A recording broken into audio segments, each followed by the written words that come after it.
Hello and welcome to this week's episode of Ask Steph. I'm Stephanie Lillian, and every week I answer your most pressing yoga and meditation questions. This week I'm super excited because we are going to be talking about food. The question for this week is, what are some great brain foods that I can eat in order to supplement my yoga and meditation practice? That is an awesome question, and I always love talking about food and nutrition, so today we are going to dive into that. So to start, I'd like you to reflect upon what your daily diet looks like. What kind of foods do you eat? Do you eat foods that are in bags, that are processed? Do you eat fruits and vegetables? Just take a moment to kind of reflect upon what you eat during a day. If you're unsure, the first place to start is to log what you eat. Then you'll get a little bit of idea of the types of food that you're taking in throughout the day.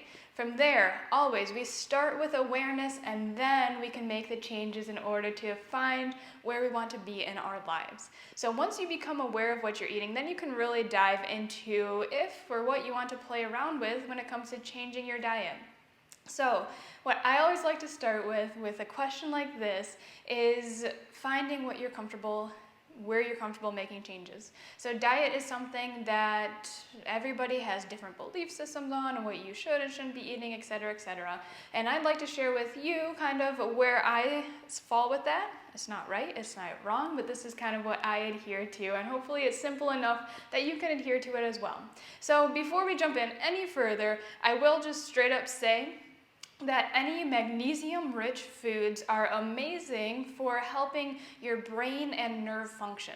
So in yoga, we do a lot with clearing energy channels and nervous pathways within the body by stretching and strengthening and moving in different directions. So magnesium-rich foods are an amazing way to help your yoga and meditation journey because they're working on those systems that we are using a lot. So you may be wondering, well, what are some magnesium-rich foods? I have no idea. Well, a couple of magnesium-rich foods include dark leafy greens, nuts, legumes, anything of that sort. If you do a quick Google search, you can find lots of magnesium-rich foods, which really help, again, with that brain and nerve function. But I'd like to go a little bit more general than that. When I approach eating, I like to go with the whole mantra way of thinking, if you will, of where that food came from. So if you zoom out and think about kind of the energy that you're taking in, so we eat to obtain energy. If you think on a very large scale that what you take in, you're taking in the energy from that food.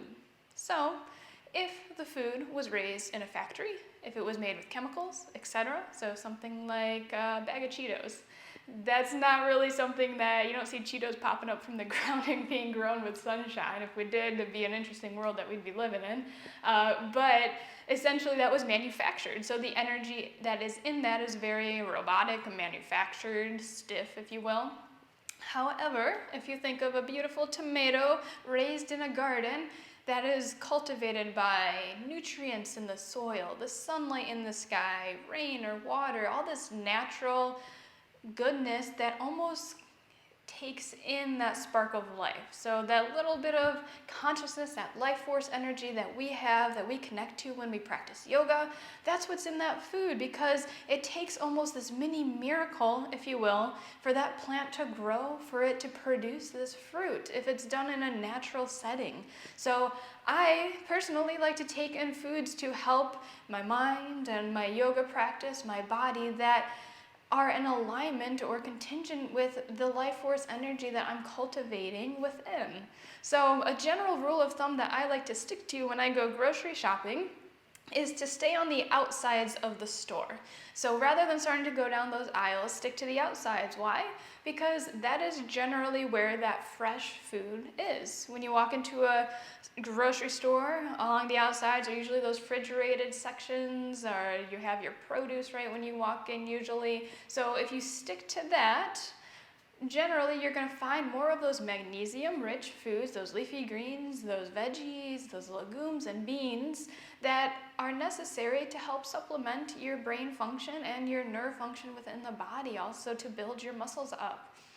When you start going down those aisles, you'll find the food that may not really have been grown from the ground or produced with that spark of life that takes to really grow something and find the miracle of life within.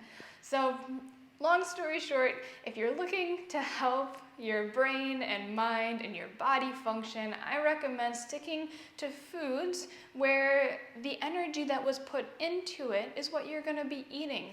So think along the lines of, if it was made by chemicals or if it was made by a robot or manufacturing, then you're taking in that. If you're eating food that was made by love or made by the beautiful miracle of life by growing it outside, you're taking in that energy. So the best question to ask is, where did my food come from? Who made it? How was it made?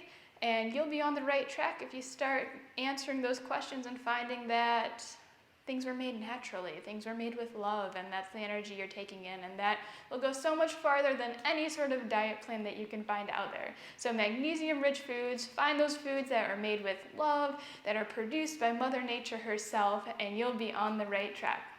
Hopefully this helped. I love talking about food, so if you have any other food, nutrition questions, shoot them my way. But more than anything, find love for yourself within, because it's that love that's going to attract that beautiful food into your life.